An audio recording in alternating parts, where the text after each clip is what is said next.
உதயநிதி ஸ்டாலின் சம்மந்தமான பாட்டு ஓகேங்களா, வா வா வருங்காலமே வா அப்படின்ற மாதிரி ஒரு பாடல் வந்து ரிலீஸ் பண்ணியிருக்காங்க. இது என்ன நோக்கத்தோடு இப்போ ரிலீஸ் பண்ணப்பட்ட? யாருடைய வருங்காலத்துக்குன்றது ஒன்று இருக்கு. அவருடைய வருங்காலத்துக்கு சொல்றாரா இல்லை நாட்டு மக்களுடைய வருங்காலத்துக்குன்றது ஒன்று இருக்கு. அவங்க முழுக்க முழுக்க ஆடல் பாடல் கூடல், சும்மா அண்ணா அப்பான்னு நேரத்துக்கு தப்போல போட்டுக்க வேண்டியதுதான் டைட்டில். ஸ்கிரிப்ட் எழுதுறவங்க போடுறது தானேப்பா. அவங்க என்ன உணர்ந்தா செய்ய போறாங்க? அண்ணனாவும் இருக்க மாட்டாங்க, அப்பாவும் இருக்க மாட்டாங்க. இப்போ அன்பில் பொய்யாமொழி ஒரு பாட்டு ரிலீஸ் பண்ணிக்கிறாரா? வா வான்னா எங்க? துபாயா, லண்டனா, சிங்கப்பூரா? வா வான்னு பாட்டை எங்க சொல்லணும்? கள்ளக்குறிச்சிக்கு வாடணும், மரக்காணத்துக்கு வாடணும், விழுப்புரத்துக்கு வாடணும், கோயம்புத்தூருக்கு வாடணும், டெல்டாக்கு வாடணும். மக்கள் அவ்வளோ குறைச்சி எடை போட்டுறாதீங்க. ஸ்டாலின் தான் வராரு, விடியலை தான் தர. விடியலை எங்கே தந்தார்? எல்லார் வாழ்க்கையிலும் முடியலை தந்திருக்காரு. எல்லார் வாழ்க்கையும் மொத்தமாக முடிச்சுட்டாங்க. எனக்கு எடப்பாடி பழனிசாமி அவர்களை பார்த்தாலே வந்து எனக்கு ரெண்டு விஷயம் தான் ஞாபகம் வருது. ஒன்று காரு இல்லைன்னா காலு தான் எனக்கு ஞாபகம் வருது. எனக்கு கூட அவரை பார்க்கும்போதெல்லாம் எந்த காரை பார்த்தாலும் கார் ரேஸ் ஞாபகம் வருது. அடுத்த கார் ரேஸ் அவர் எதுக்காக நடத்தினாருன்றது ஞாபகம் வருது. இப்படியே பேசிட்டு போகலாமா? கனவு நீங்கள் காணலாம், நான் காணலாம். வரியோ வாய்தாவோ கிடையாது. காணட்டும், விடுங்க. அவங்க என்னப்பா, அவங்க ராஜா விட்டு கண்ணு குட்டிங்கப்பா. ரோட்டில் போய் யாரை முட்டினாலும் ராஜா விட்டு கண்ணுக்கிட்டு என்ன செய்ய முடியும்? இன்னைக்கு அதிகாரம் அவங்க கையில் இருக்குது. இன்னைக்கு தமிழ்நாடு கிளம்பி ரெண்டு விதமாக போயிருக்கு. ஒன்று கரூருக்கு முன்பு, கரூருக்கு பின்பு. பீகாருக்கு முன்பு, பீகாருக்கு பின்பு. இவங்க அரசாக இருந்துட்டு எப்படி பாருங்க, இரட்டை வேடம். ஒரு பக்கம் என்ன பண்ணுறாங்க, மொத்த பிஓல கிட்ட பாம்பை வாங்கி மகளிர் அணிக்கிட்ட கொடுத்து ஃபில் பண்ணுறாங்க. ஒரு பக்கம் போராட்டம் நடத்துகிறாங்க. Repeat repeat repeat. SA Surya மாதிரி ஆளுநர், ஒன்றியம், மாநில உரிமை, ரிப்பீட்டு. இது மூணுத்தை தவிர வேறு எதுவுமே கிடையாது. எடப்பாடி பழனிசாமி பச்சை துண்டை போட்டுட்டு விவசாயிகள் பச்சை துரோகம் பண்ணிக்கிட்டு இருக்காரு அப்படின்ற மாதிரி ஒரு குற்றச்சாட்டு வைக்கிறாரு. யார் விவசாயி? கான்கிரீட் ரோடு போட்டு கரும்பு தோட்டத்துக்குள்ளே நடந்த நீங்கள் விவசாயா இல்லை அவர் விவசாயா? என்னது சக்கரை இல்லைன்னு கேட்டார். அதுனா பதநீரா? பதநீருக்கா? அந்த மாதிரி அவர் சொல்லிட்டு இருக்காரு. அப்படி இருந்தாலுமே அதிமுகவிலையும் பல பிரச்சனைகள் இருக்கேன். இன்னைக்கு செங்கோட்டையன் கூட வந்து நீ வேறையாப்பா. இப்போ பாரு, நீயும் ஆரம்பிச்சிட்டியாப்பா பிரச்சனைன்னு. நீ என்ன பிரச்சனைப்பா? ஒரு பிரச்சனையும் இல்லைப்பா. டிடிவி தான் பி டீம். திமுகவுடைய பி டீம் யாருன்னா டிடிவி. டிடிவியுடைய தூண்டுதல் தான் இத்தனையும் நடக்குது. மண் குதிரையை நம்பி போகிற மாதிரி செங்கோட்டையன் போய் அவருடைய அத்தனை ஒரு அரசியல் அடையாளத்தையும் அவர் இழந்துட்டார். அவ்வளோதான்.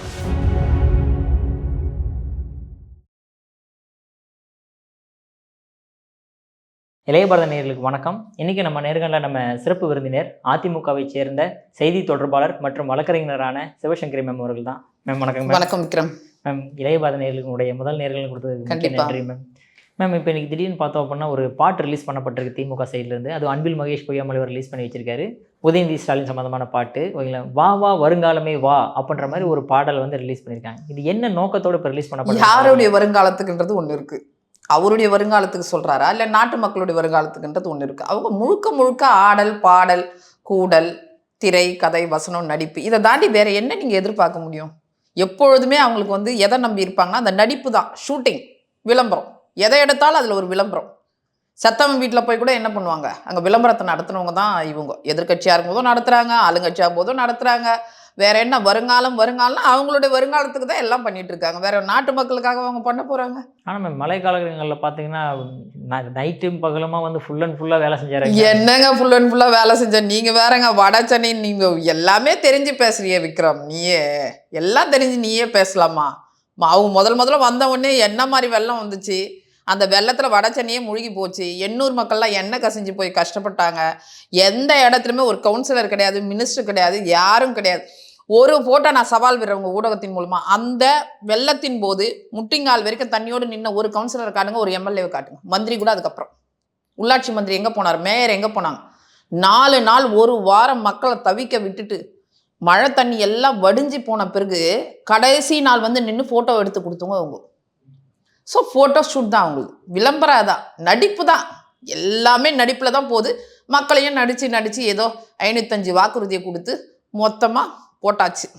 மேம், ஆனால் அந்த பாடல்கள் வரிகளை சிலதை பார்க்கும்போது, அதாவது குழந்தைங்கள்லாம் வந்து அவர் அன்போடு அண்ணா அண்ணான்னு வரவேற்கிறாங்க. அந்த அளவுக்கு வந்து மக்களோட ஒன்றிணைஞ்சிருக்காரு அப்படின்ற மாதிரி வரிசைங்கள்லாம் ஒன்றிணைஞ்சுக்கிறாரு. எத்தனை பேர் அண்ணா அண்ணான்னு கதர்னாங்க. சொல்கிறாரு அப்பா அப்பான்றாரு முதலமைச்சர். எத்தனை குழந்தைங்க நாங்கள் வந்தவொன்னு ஒரு பொய்யான வாக்குறுதியை கொடுத்து நம்ப வச்சு 35 குழந்தைகள் நீட்டு ரத்தாகணும்னு இறந்து போனாங்களே, அந்த குழந்தைங்களுடைய கதறெல்லாம் உங்கள் காதில் வேலையா? யோசிச்சு பாருங்க. எத்தனை பாலியல் வன்கொடுமைகள் நடந்துட்டுருக்கு. நம்ம பேசிகிட்டு இருக்க நேரம் கூட நடந்துட்டுருக்கு. கோயம்புத்தூர்லேருந்து ராமேஸ்வரத்துலேருந்து எல்லா இடத்துலையும் விழுப்புரம் வரைக்கும் நடந்துட்டுருக்கு. அந்த கதறல் இந்த அண்ணனுக்கும் அப்பாவுக்கும் கேட்கலையா? சும்மா அண்ணா அப்பான்னு நேரத்துக்கு தப்போல போட்டுக்க வேண்டியதுதான் டைட்டில். ஸ்கிரிப்ட் எழுதுறவங்க போடுறது தானேப்பா. அவங்க என்ன உணர்ந்தா செய்ய போகிறாங்க? அண்ணனாவும் இருக்க மாட்டாங்க, அப்பாவும் இருக்க மாட்டாங்க. முதலமைச்சர் அப்பாவாகவும் இருக்க மாட்டார், துணை முதலமைச்சர் அண்ணனாவும் இருக்க மாட்டார். 41 பேர் கரூரில் இறந்தாங்களேப்பா. சின்ன பிஞ்சு குழந்தைங்கப்பா. 10 வயசு, கிட்டத்தட்ட ஒரு 7, 8, 1.5 வயசு குழந்தைங்க. எங்கே போனார்? வருங்காலமே வா வா. எங்கே வா? துபாய்க்கா லண்டனுக்கா? இப்போ அன்பில் பொய்யாமொழி ஒரு பாட்டு ரிலீஸ் பண்ணிக்கிறாரா? வா வான்னா எங்கே? துபாயா லண்டனா சிங்கப்பூரா? எல்லாம் ஒரே குட்டையில் உண்ண மாட்டேங்க தானே. வேற என்ன செய்வாங்க? வா வா வான்னு எங்கே சொல்கிறாருன்னு தெரியல. வந்துட்டு உடனே போகிறாருப்பா. ஒரு துணை முதலமைச்சராக நீ மு.க. ஸ்டாலின் மகனாக இருக்க தொட்டதுலாம் போகிறீங்க. இல்லை ஒரு துணை முதலமைச்சர் போகலாமா? ஒரு தமிழ்நாட்டில் 41 பேர் இறந்துருக்காங்கன்னா அது எவ்வளோ பெரிய துயரம். அதில் சின்ன குழந்தைங்கள 10 பேர் இறந்துருக்காங்கன்னா இவருக்கு எப்படி மனசு வருது? உடனே போகிறதுக்கு எப்படி மனசு வருது? 90 பேர் கள்ளச்சாராயத்தில் 11 மாத இடைவெளியில் மரக்காணத்துலேயும் கள்ளக்குறிச்சியிலையும் கருணாபுரத்துலையும் இறந்து போனாங்களே, அப்போ இந்த அப்பா காதில் விழலையா? அண்ணா காதில் விழலையா? வா வான்னு பாட்டை எங்கே சொல்லணும்? கள்ளக்குறிச்சிக்கு வாடணும், மரக்காணத்துக்கு வாடணும், விழுப்புரத்துக்கு வாடணும், கோயம்புத்தூருக்கு வாடணும், டெல்டாக்கு வாடணும். அதை விட்டுட்டு வா வான்னு எங்கே கூப்பிட்றாருன்னு எனக்கு தெரியல. சிங்கப்பூரா, மலேசியாவா, துபாயா, லண்டனான்னு எனக்கு தெரியலப்பா. விக்ரம் உனக்கு தெரியுமா? சொல்லு. இல்லை பட் இருந்தாலுமே இந்த சாங் அட சொல்லுப்பா, பரவாயில்ல சொல்லுப்பா. இதெல்லாம் என்ன உண்மையை சொல்கிறதுல என்ன? இது நாட்டு மக்களுக்கு அவங்க தனிப்பட்ட மனிதர்களாக இருந்தால் நம்ம பேச போகிறதில்ல. ஒரு மக்கள் பிரதிநிதியாக இருந்து துணை முதலமைச்சராக இருக்காரு. அதான் வா வான்னு அவர் எங்கே அழைக்கிறாரு நீங்கள் எனக்கு தெரியல. அவர் தமிழ்நாட்டு மக்கள் பிரச்சனையை பார்க்கறதுக்கு வான்னு கூப்பிட்ட மாதிரி எனக்கு தெரியல. பட் இருந்தாலுமே ஸ்டாலின் இப்போ வேற டிசம்பர் ஜனவரிலாம் நிறைய அவங்களுக்கு விழாக்கள் நிறைய ஃபிக்ஸ் ஆகிருக்கும் விக்ரம்.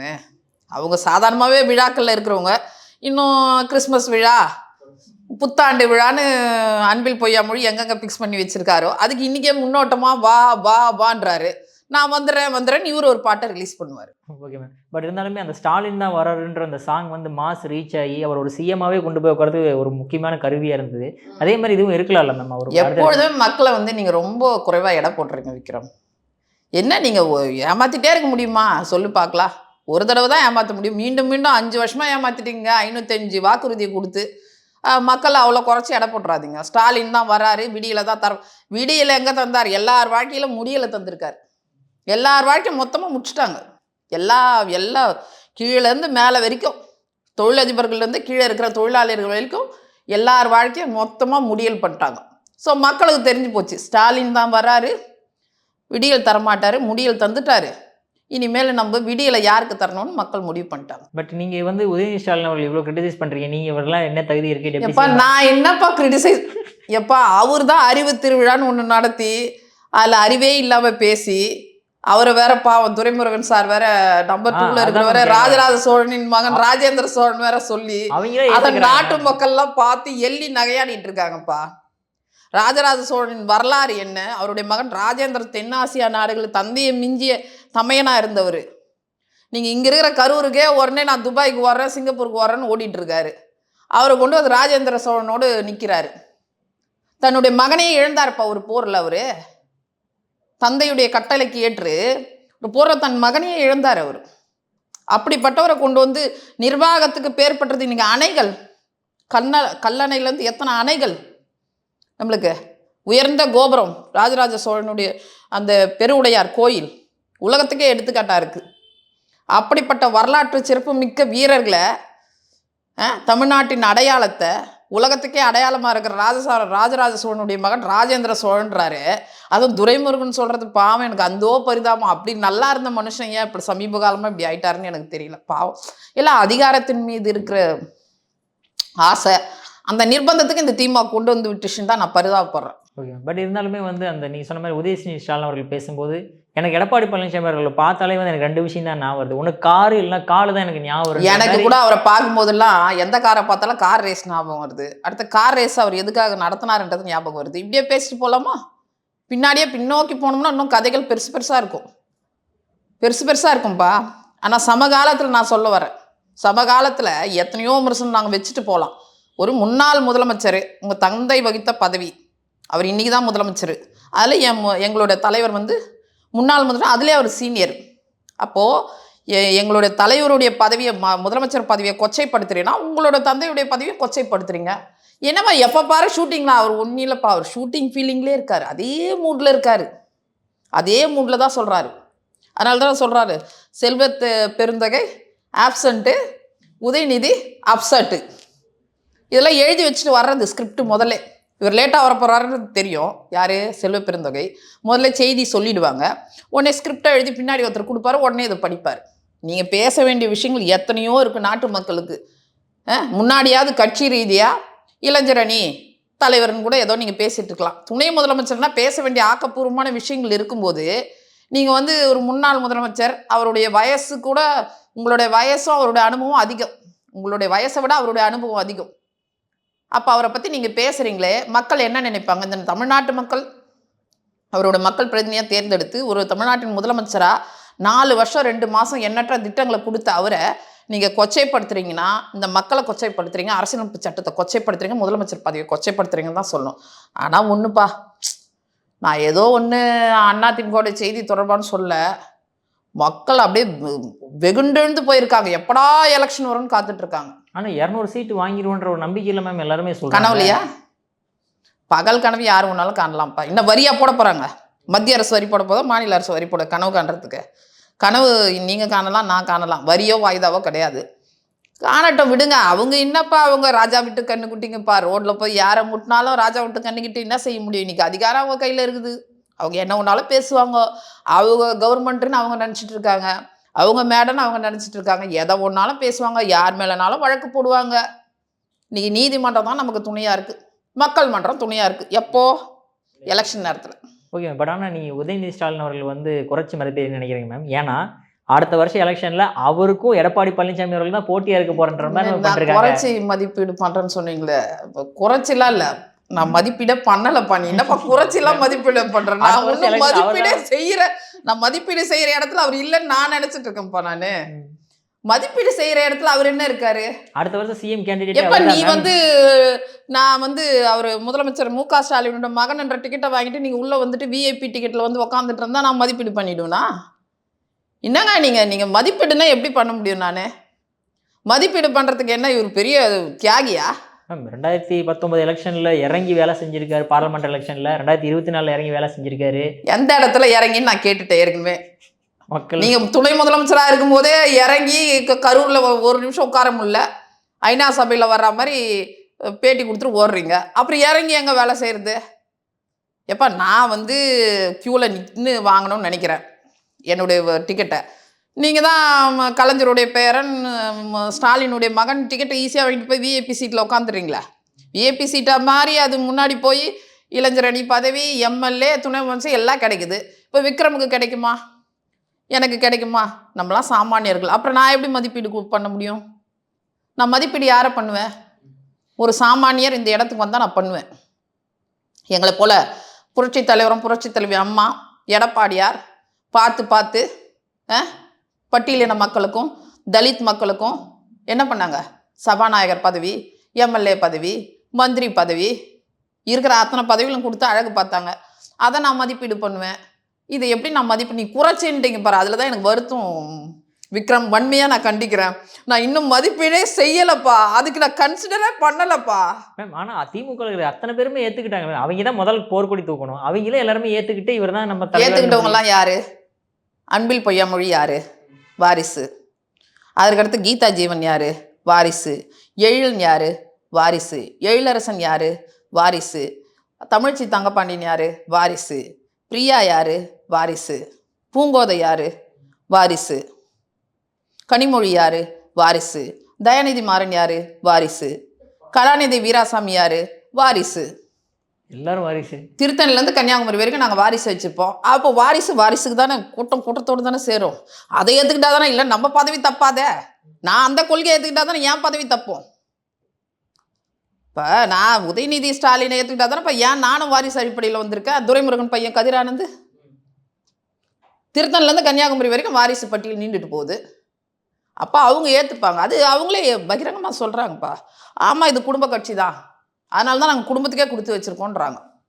குடும்ப கட்சின்னும் போதே மக்கள் தான் புரிஞ்சுக்கணும். குடும்ப கட்சின்றாங்க, நம்மள மாதிரி மக்களுக்கு ஏதோ பார்த்து செய்வாங்களான்றத வருகின்ற தேர்தலில் மக்கள் தான் புரிஞ்சுக்கிட்டு ஓட்டு போகணும். இப்போ பீகார் எலெக்ஷன் தேர்தல் இங்கேயும் எதிரொலிக்கும்னு நினைக்கிறீங்களா?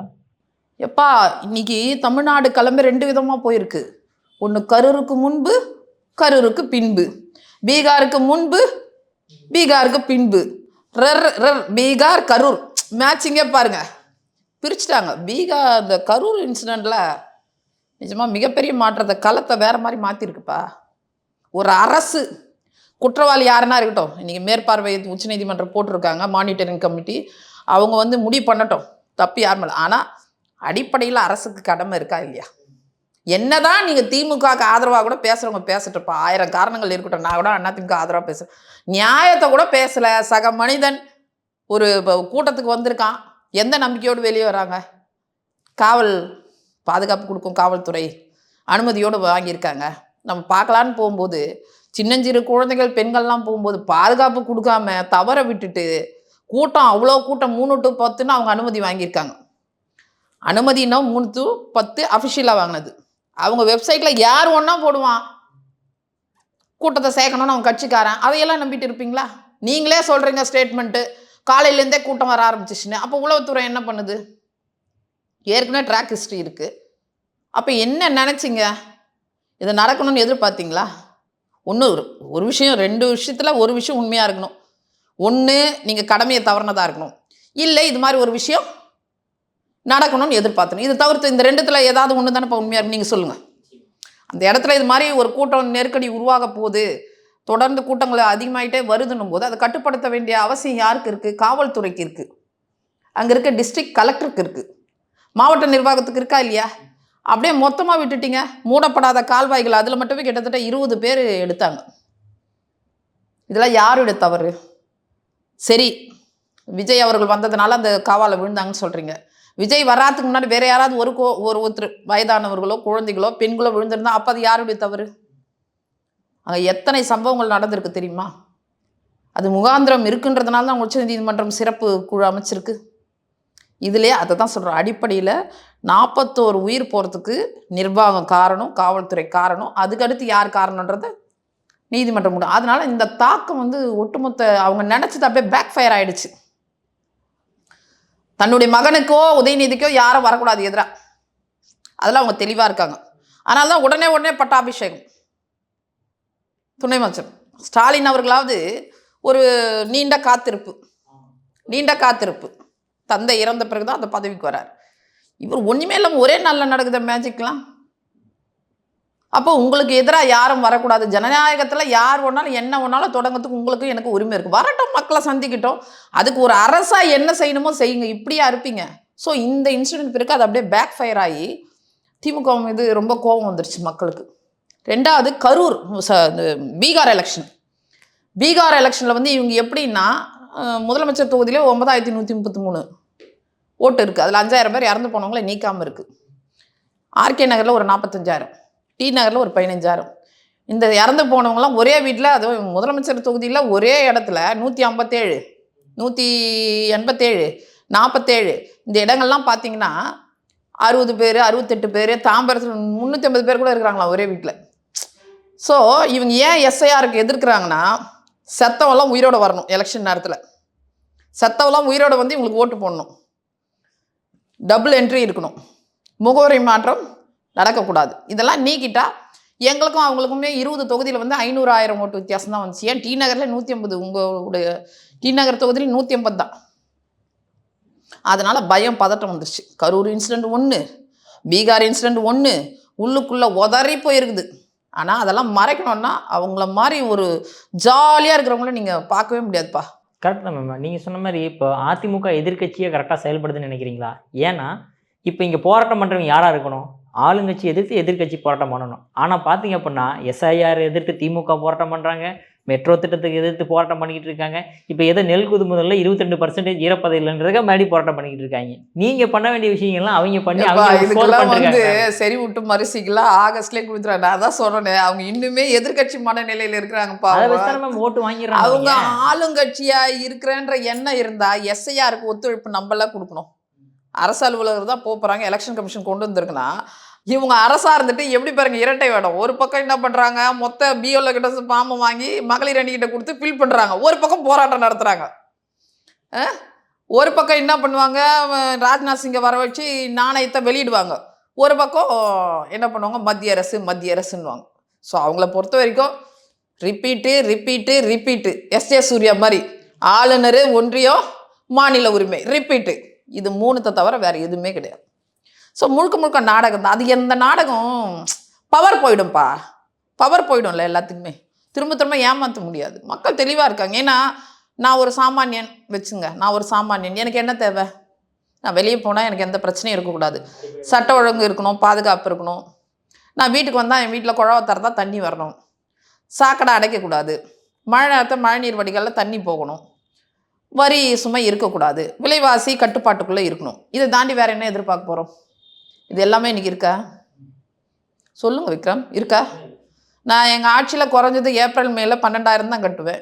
இன்றைக்கி நார்மலாக 21,000 கட்டிகிட்ருக்கேன் கரண்ட் பில்லு. எப்போ போய் இபியில் கேட்டாலும் இதுலேருந்து அது வருது, அதுலேருந்து இது வருது. கவுண்டமணி வாழைப்பழ கதை மாதிரி தான் இருக்குது. நான் என்ன கேட்டாலும் அவர் எதையாவது ஒன்று சொல்லி சமாதானப்படுத்தி தான் அனுப்புகிறாரே தவிர, ஆனால் நான் கட்ட வேண்டிய பில்லை கட்டிட்டு தான் இருக்கேன். கண்ணுக்கே தெரியாமல் போயிட்டுருக்கு. எத்தனை பர்சன்ட்லேருந்து ஆரம்பிச்சு யோசிச்சு பாருங்கள். அவங்க ஆட்சிக்கு வந்ததுலேருந்து 50லேருந்து ஆரம்பித்து இன்றைக்கி 67% போயிடுச்சு. 40லேருந்து ஆரம்பிச்சு 100% வரி, கமர்ஷியலுக்கு 150. அப்போ நீங்கள் வரியை ஏற்றும் போது என்ன ஆகும்? கட்டட முதலாளிகள் என்ன பண்ணுவாங்க? வாடகை ஏற்றுவாங்க. வாடகை ஏற்றும் போது கடைக்காரர் என்ன பண்ணுவார்? பொருட்களுடைய வேலை ஏற்றுக்காரு. அப்போ இன்டெரக்டாக எப்படி சுரண்டி எடுக்கிறாங்க. கொரோனாலேருந்து மீண்டு வரவே எவ்வளோ கஷ்டமாக இருந்துச்சு. உடனடியாக வரி ஏற்றங்கள் வந்த உடனே ஏற்றுறாங்க. அதே சமயத்தில் அவங்க கொள்ளடிக்கிறதுக்கான திட்டங்களை யோசிச்சு செய்கிறாங்க. பேக்கேஜ், ஒரு அம்மா சொல்லுவாங்களே, பேக்கேஜ் 4500 கோடி முடியவே போகுது. அந்த பேக்கேஜுக்கு இன்னும் முடிவில்லையேப்பா. நீங்களாவது கொஞ்சம் கேட்டு சொல்லுங்களேன்ப்பா, எத்தனை பர்சன்ட்னு. ஏன்னா 21 95ன்னாங்க. இன்றைக்கி முடியவே போகுது. 95 90 100 கொஞ்சம் கேட்டு சொல்லுங்கள். இன்னும் மழைநீர் வடிகால் இன்னும் நம்மளுக்கு டிசம்பர் இருக்குது, ஜனவரி இருக்குது. என்னென்ன சாகசங்கள்லாம் அட்வென்ச்சர்ஸ்லாம் பார்க்க போகிறோமோ தெரியல. பல சாகச பயணம். ஏன்னா போன முறையே எல்லாரும் பாவம் போட்டெல்லாம் வாங்கி வச்சுக்கினாங்க. பள்ளிக்காரனே, வேளச்சேரியெல்லாம் வண்டிகளெல்லாம் கொண்டு போய் பாலத்து மேலே நிறுத்திட்டாங்க. அவங்கவுங்க பாலுக்கு ஒரு கேன் 500 ரூபாய் கொடுத்து வாங்கினாங்க. பள்ளிக்கரணை, வேளச்சேரி, மேடவாக்கம், இந்த இடங்கள்லாம் அவங்கவுங்க உயிரை அவங்கவுங்க காப்பாற்றிக்கிட்டாங்க. இல்லைன்னா இன்னும் அவன் நிலமை. ஸோ இன்றைக்கி என்ன நிலமைன்னா, நம்ம என்ன தான் ஆட்டம் பாட்டன்னு அவங்களுக்குள்ளே ஏசி அறைக்குள்ளே உட்காந்து அவங்க சந்தோஷமாக இருந்தாலும் கீழே இருக்கிற மக்கள் பாதிச்சிருக்காங்க. டெல்டாவை எடுத்துன்னா அங்கே விவசாயிகள் 6 லட்சத்துக்கு கிட்டத்தட்ட ஒவ்வொரு முறையும் மழையில் மூழ்கி போகுது. இல்லை தண்ணி மேட்டூரில் வராமல் காவேரியிலேருந்து வாங்கி தராமல் பக்கத்தில் இருக்க கர்நாடகா காங்கிரஸ் கிட்ட கூட வாங்கி தராத ஒரு மோசமான, கொஞ்சம் கூட கூச்சமே இல்லாமல் கூட்டணியை பற்றி பேசிகிட்டு இருக்காங்க. இன்னும் கூட வாங்கி கூட்டணின்னு நீங்கள் சொல்கிறீங்க, வலுவான கூட்டணி ஒரு ஒழுங்கா தண்ணி உச்சநீதிமன்ற தீர்ப்பின்படி இங்கே தண்ணி வாங்கி தரணுமா வேண்டாமா? அதை வாங்கி தர முடியல. ஸோ அங்கே டெல்டாலாம் வாஷ் அவுட்டு. வட மாவட்டத்தில் வந்து தீண்டாமல் தலைவிரிச்சாகுது. நாங்குநேரி, வேங்கை வயல், தொடர்ந்து நடக்கிற ஆணவ கொலைகள், ஆதாய கொலைகள்லாம் வட மாவட்டத்தில் கொந்தளிச்சு போயிருக்காங்க அங்கே இருக்க பட்டியலின மக்கள். ஸோ டோட்டல் கொலாப்ஸ் ஆகிருக்கு. கோயம்புத்தூர், இந்த கோவை இன்சிடெண்ட்டு, அதுக்கு முன்னாடி பெரம்பலூரில் நடக்குது. தொடர்ந்து கொலைகள் நடந்துகிட்டே இருக்குது. திருப்பூர், பல்லடம் ஒரே பேட்டர்னில் நடக்குது. தனியாக வசிக்கக்கூடிய வயதானவர்களை வந்து கொலை செய்கிறது ஒரு பேட்டர்ன் நடக்குது. இன்னொரு திருப்பூர், ஈரோடு இதெல்லாம் வந்து விசைத்தறி நெசவாளர்கள் பீக்கவசன் போட்டு நொறுக்கிட்டீங்க. அதனால் பாதி காயிலாங்கடையில் இருக்குது. ஸோ டோட்டலாக டீப்பாக அனலைஸ் பண்ணிங்கன்னா, சாதாரண கூலி தொழிலாளியிலிருந்து மேலே இருக்க மேல்மட்டம் வரைக்கும் தனிப்பட்ட முறையில் ஒரு குரூப்ன்றது ஒன்று இருக்குது. ஒரு நெசவாளர்கள் குரூப்புன்னு ஒன்று இருக்குது. அதை தாண்டி தனிப்பட்ட மனிதர்கள்னு ஒன்று இருக்குது. எல்லாருமே அஃபெக்ட் ஆகிருக்காங்க இந்த கவர்மெண்ட்டில். அப்புறம் எப்படி ஓட்டு போடுவாங்க? யோசிச்சு பாருங்கள். பேசுகிறாரு செல்வ பெருந்தாங்க கூட, உள்ளுக்குள்ளே அவ்வளோ குமுறல் இருக்குது. ஆனால் என்ன பண்ணுறது? அவரை எதிர்த்தா அடுத்த நிமிஷமே அவருக்கு தலைவர் பதவி போயிடும். யார் இது காங்கிரஸில் தலைவராக இருக்கணும், யார் எந்த கட்சியில் உறுப்பினராக இருக்கணும்ன்ற வரைக்கும் அவங்க தான் முடிவு பண்ணுறாங்க. அடக்குமுறை, பாசிசத்தை பற்றி பேசுகிறாங்க. ஆனால் இதுக்கு பேர் என்ன? இசம், பாயசமா? சொல்லுங்கள், என்ன இசம்? இசம் இல்லை, இது விஷம். சொல்லப்போனால் தமிழ்நாட்டுக்கு கிடைச்ச விஷம் இவங்களெல்லாம் அகற்றினாதான் மக்கள் வந்து கொஞ்சம் நிம்மதி பெருமூச்சு விட முடியும்ப்பா. ஆனால் பார்த்தோம்னா ஸ்டாலின் அவர்கள் அந்த ஸ்டேஜில் பேசும்போது சொல்கிறாரு, எடப்பாடி பழனிசாமி பச்சை துண்டை போட்டுட்டு விவசாயிகள் பச்சை துரோகம் பண்ணிக்கிட்டு இருக்காரு அப்படின்ற மாதிரி ஒரு குற்றச்சாட்டை வைக்கிறாரு மேம். நீங்கள் ஹைட்ரோ கார்பனுக்கு அனுமதி கொடுத்தவங்க விவசாயியா, பாதுகாக்கப்பட்ட வேளாண் மண்டம் கொடுத்தவர் விவசாயியா, ஸ்டெர்லைட்டுக்கு எக்ஸ்டென்ஷன் கொடுத்தவர் விவசாயியா, நீங்கள் வந்து எல்லா விவசாயிக்கும் பயிர் காப்பீடு வாங்கி கொடுத்து இந்தியாவிலே 10,000 கோடி கொடுத்தவர் எடப்பாடியார். அவர் விவசாயியா? போய் களத்தில் உடனடியாக இறங்குறாரு. இது வரைக்கும் வேட்டையை மடித்து கட்டிட்டு டெல்டாவில் முதலமைச்சர் போனீங்களா? கள்ளச்சாராய மரணத்துக்கு உடனடியாக போகிறாரு. கள்ளக்குறிச்சிக்கு போனீங்களா? சொல்லுங்கப்பா, போனீங்களா? தென் மாவட்டத்தில் மழை வெள்ளம் போனீங்களா? இவர் முதல்ல போகிறாரு. இப்போ யார் விவசாயி? யார் விவசாயி? கான்கிரீட் ரோடு போட்டு கரும்பு தோட்டத்துக்குள்ளே நடந்த நீங்கள் விவசாயியா இல்லை அவர் விவசாயியா? அவர் உண்மையாகவே விவசாயி தான். அது ப்ரூவ் செஞ்சது, அது உறுதி செய்யப்பட்ட விஷயம். என்னது சக்கரை இல்லைன்னு கேட்டார், அதுனா பதநீரா? பதநீருக்கா? அந்த மாதிரி அவர் சொல்லிட்டு இருக்காரு. சொல்லுங்க பார்க்கலாம். எந்த முதலமைச்சருமே கொண்டு வரலையப்பா. இன்னைக்கு வந்து வருகின்ற தலைமுறைக்கும் சேர்த்து நம்ம அரிசிக்காக கஷ்டப்படக்கூடாது, அமெரிக்காலாம் கஷ்டப்படக்கூடாதுன்னு தான் பாதுகாக்கப்பட்ட வேளாண்மைனா நெற்களஞ்சியம் தஞ்சை. அதில் தொடர்ந்து நீங்கள் அனுமதி கொடுத்து ஹைட்ரோ கார்பன் அது இதுன்னு கொடுத்து தான் ONGC அது இதுன்னு கொடுத்து தொலை போட்டு நாசம் பண்ணீங்க. அதை காப்பாற்றினவர் அவர். வருகின்ற தலைமுறை கூட அவர் வந்து வாழ்த்தும். அந்த அளவுக்கு விவசாயிகளுக்கு வறட்சியா, புயலா, நிவரா, எதுவாக இருந்தாலும் 2 முறை விவசாய கடன் 12,250 கோடி எலெக்ஷன் வர்றதுக்கு முன்னாடி அவர் வந்து தள்ளுபடி பண்ணுறாரு விவசாயிகளுக்கு. நீங்கள் என்ன பண்ணீங்க? வந்து கல்வி கடன் ரத்து, நீட்டு ரத்து, நகை கடன் ரத்து, எத்தனை ஆசை வார்த்தை கொடுத்தீங்க? ஒன்றாவது நிறைவேற்றினீங்களா? போகிற இடத்துலலாம் கேட்க போகிறாங்க. அவங்களுக்கான ஆளுங்களை செட் பண்ணுவாங்க. உங்களை மாதிரி கேட்குற பத்திரிகையாளர்களை கைது பண்ணுவாங்க. வேங்கை வயலில் தான் மலம் கலக்கலையே, பத்திரிகையாளர் வீட்லேயே மலத்தை கொட்டினவங்க தானே இவங்க. இந்த அரசு வேங்கை வயல் தொட்டிலே சுதந்திர இந்தியாவுக்கு முன்பு கூட அடக்குமுறை இருக்கும்போது கூட பிரிட்டிஷ் காலத்தில் கூட நடந்திருக்காது. குடிக்கிற தண்ணியில் இந்த ஆட்சி வந்த பிறகு தான் நடக்குது. கேள்வி கேட்குற பத்திரிக்கையாளரை வீட்டில் மலத்தை கொட்டுறீங்க. இதுக்கு மேலே என்ன வேணும்? பட்ட பகலில் கொலை நடக்குது, கஞ்சா ஆறு ஓடுது, குடிசை தொழிலாக மாறிப்போச்சு. இன்றைக்கி சட்ட ஒழுங்கு கேள்விக்குறியாக இருக்குது. 10 மாதத்தில் 1569 பாலியல் வழக்கு இருக்குது. 60% போக்ஸோ அதிகரிச்சிருக்கு. ஆமாம், அதிகரிச்சிருக்குன்றாங்க கீதா ஜீவன். இதுக்கு மேலே வேறு என்ன சாட்சி வேணும்? கொள்கை விளக்க குறிப்பிலே சொல்கிறீங்க 21 எப்படி இருந்துச்சு, எங்கள் ஆட்சி போகும்போது எவ்வளோ பாலியல் வன்கொடுமைகள், 59. இன்றைக்கி நிலைமை என்ன? மொத்தமாக சேர்த்து பெண்களுக்கு எதிரான குற்றங்களே 19,000 ஆயிருக்குப்பா. போக்சோ வழக்குகள் மட்டும் 6,999. அடல்ட் ரேப் மட்டும் என்ன கிட்டத்தட்ட 2,000 நெருங்கிட்டு இருக்கு. கொலை மட்டும் 7,000. அதில் ஆதாய கொலை, ஆணவ கொலை, கூலிப்படை எல்லாமே இருக்குது. சிறு வயது குழந்தைகள் அதிகமாக பாதிக்கப்படுறாங்க. கஞ்சாவும் போதையும் சாப்பிட்டவன் என்ன பண்ணுவான்? 7லேருந்து 70 வயசு மூதாட்டி வரைக்கும் பாயிறான். இதுதான் சாதனை கேட்டா. ஆனால் மேடைக்கு மேடை சூப்பர் முதலமைச்சர்னு சொல்கிறதுக்கு ஒரு 10 தப்பு தாளங்கள். திராவிடம் 2.0 தப்பு தாளங்கள். தப்பு தாளம் போடுறதுக்குன்னு ஒரு 10 பேரை வச்சுருக்காங்க. 80% ஊடகம் அவங்க கண்ட்ரோலில் இருக்குது. 20% நம்ம மாதிரி ஆளுங்க ஏதோ போட்டுன்னு இருக்கும். ஏதோ மக்கள்கிட்ட போய் சேரன்னு சொல்லிடும். எவ்வளோ கத்த முடியுமோ கத்துறோம். போய் அவங்க காதில் விழுது. களத்தில் பாதிக்கப்பட்ட மக்கள் இருக்காங்க. அப்போ பதிலடி 26 கொடுப்பாங்க. சொன்னால் ஆடல் பாடல் கூடல் பாவம் ஆட்சி போகிறவங்க ஏதோ அணைய போகிற விலைக்கு பிரகாசமாக தானே இருக்கும். பட் இருந்தாலுமே அதிமுகவிலையும் பல பிரச்சனைகள் இருக்கேன் மேம். இன்னைக்கு செங்கோட்டையன் கூட வந்து நீ வேறையாப்பா இப்போ பாரு, நீயும் ஆரம்பிச்சிட்டியாப்பா பிரச்சனைன்னு. என்ன பிரச்சனைப்பா? ஒரு பிரச்சனையும் இல்லைப்பா. மேம் அப்புறம் செங்கோட்டையன் ஒரு முக்கியமான தலைவர் அதிமுகவில் அம்மா பேரில் இருக்கும்போது இப்போ அவர் போய் தாவைக்கால் இணையறதால மேம் நியூஸ் எல்லாம் வருது. என்ன கட்சி விட்டு நீக்கிட்டவங்களை பற்றி நம்ம பேசி என்ன பண்ண போகிறோம்? கட்சி விட்டு நீக்கியாச்சு, அதுக்கப்புறம் அவங்க எங்கே போகிறாங்க என்ன பண்ணுறாங்க நம்ம ஆராய்ச்சி பண்ணி நான் போக முடியும். ஆனால் ஒன்று மட்டும் சொல்வேன், இந்த இயக்கத்தில் இருந்த வரைக்கும் அவங்க இந்த இயக்கத்துக்கு வேலை செஞ்சுருப்பாங்க, அதை நாங்கள் மதிக்கிறோம். ஆனால் இயக்கத்துக்கு எதிரான விஷயங்கள் யார் செஞ்சாலும் செய்யணும்னு நினச்சி மனசில் நினச்சாலே அடுத்த நிமிஷம் அந்த இயக்கத்தை விட்டு போயிடுவாங்க, அது யாராக இருந்தாலும். ஏன்னா அது புரட்சி தலைவரால் உருவாக்கப்பட்ட இயக்கம். அவர் மனிதர் அல்ல, புனிதர்ப்பா. அவர் தலைவர் வந்து மனிதர் அல்ல. அவர் அது ஒவ்வொரு காலகட்டங்களில் இறை படைப்பு வரும் பாருங்க இந்த உலகத்துக்கு, அப்படி வந்தவர் தான் புரட்சி தலைவர். ஒட்டுமொத்த ஜனநாயகத்துக்கு அடையாளமாக இருக்கிறவர் புரட்சி தலைவர். மக்களாட்சி தத்துவத்துக்கு அடையாளமாக இருக்கும் புரட்சி தலைவர். மக்களுக்காகவே பிறந்தவர் புரட்சி தலைவர். மக்களுக்காகவே வாழ நடிச்ச புரட்சி தலைவர்.